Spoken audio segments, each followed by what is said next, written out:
You know, Edgar Allan Poe's The Cask of Amontillado, right? It's one of the most chilling revenge stories ever written. But what if it's not just a horror story? What if it's actually a deep, dark dive into the psychology of power, of weakness, and the spiritual poison of holding a grudge? Well, today we're going to perform a kind of psychological autopsy on this story, and our main tool is going to be the razor-sharp philosophy of Friedrich Nietzsche. And boom, right there, in the very first sentence, Poe lays it all out. Our narrator, Montresor, gives us his entire reason for what he's about to do. And get this, it wasn't the 1,000 injuries that finally pushed him over the edge. It was one single insult. That's the spark that ignites one of the most horrifying and, frankly, perfectly planned acts of vengeance in all of literature. So this brings us to the big question we're tackling today. When you look at Montresor's incredibly detailed plan, is this the work of a powerful, superior man asserting his total control? Or is it something else? Is it actually the desperate act of a man who's being eaten alive by his own inner demons? That's the mystery we are going to unravel. Okay, so first, let's try to see this whole thing from Montresor's perspective. For him, this isn't some messy, emotional crime. Oh no, this is a work of art. It's a masterpiece of payback. I mean, just look at how he frames it. Montresor doesn't see himself as a common criminal. He sees himself as a force of order. He believes Fortunato's insult created moral chaos, and his revenge is this calculated, strategic endeavor to set things right. In his mind, he's the architect of his own very twisted form of justice. Now, to really understand that kind of thinking, we have to pull in our first big idea from Nietzsche. This is the concept that really unlocks how Montresor sees himself, his idealized self-image. It's what's called the morality of the master. You see, at the absolute core of Nietzsche's philosophy is this thing he called the will to power. He believed it's this fundamental drive in all of us, to grow, to achieve, to overcome challenges, and to impose our will on the world. For Montresor, his revenge is the ultimate expression of this. It's not just about killing someone. It's about asserting total, absolute dominance over another person's life and death. And that leads us straight to master morality. In this worldview, the strong and the noble, the masters, they don't look to society or some rule book to tell them what's right and wrong. They create their own values. Good is simply whatever is good for them. Strength, pride, power. And Montresor, well, he absolutely sees himself as this kind of man, an aristocrat who stands far above the common crowd. And if you want proof, look no further than his family motto. Nemo me impuna licessit. It means no one attacks me with impunity. This isn't just a personal code he made up, it's a family creed, a doctrine of master morality passed down through generations. To be a Montresor is to live by this rule. You must punish any attack, and you must do it with absolute authority. So in his own head, Montresor isn't a murderer. He's something more. He is elevating himself above society's laws to become the ultimate authority, the final judge and executioner. He's playing by a set of rules that he himself created, and he sees this as the peak of his will to power. But here's the twist. Is that really what's going on? Because Nietzsche gives us another, much darker concept that just flips this whole picture upside down.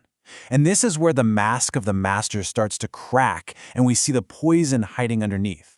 You see, Nietzsche set up a contrast. You have the master morality we just talked about, but then you have what he called slave morality, where the master acts from strength, the slave reacts from weakness.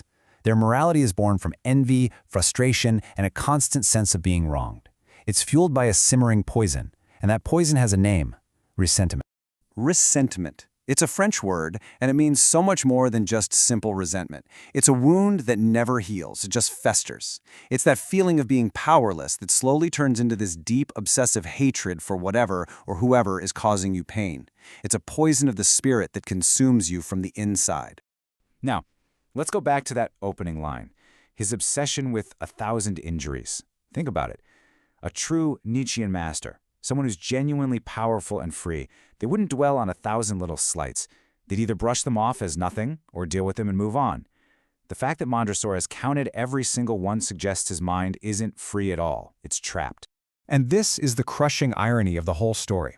In his quest to dominate Fortunato, Montresor has actually become his slave. His every thought, his entire plan, revolves around Fortunato. He's not acting out of strength, he's reacting out of this deep psychological bondage.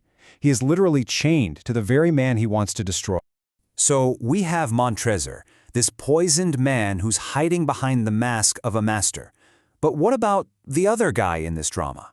What does Nietzsche's philosophy tell us about Fortunato, the fool? Well, Fortunato is the perfect victim, really. He represents what Nietzsche might have called the herd, unaware, driven by petty vanities. I mean, the man is literally dressed as a jester, a clown. His pride in being a wine expert makes him so arrogant and so easy to manipulate. He has no clue what kind of danger he's in because he has zero self-awareness. And that's the key, isn't it? Montresor's plan works so perfectly because he understands Fortunato's weaknesses even better than Fortunato does. He baits the trap using the one thing Fortunato can't resist, an appeal to his ego.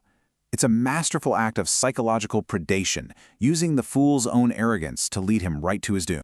And so, the trap is sprung. The revenge is carried out flawlessly. Montresor gets everything he wanted. But this brings us to the final chilling part of our autopsy, the result. Did he actually win? And here we find the great paradox of the story. With every single brick that Montresor lays to wall up Fortunato, he is also sealing himself in. The physical tomb that he builds for his enemy becomes a permanent psychological prison for himself. He might have silenced Fortunato forever, but the memory of that act, well, that's his new cellmate for eternity. To really get this, think of it like this. The insult from Fortunato, it's like a venomous snake.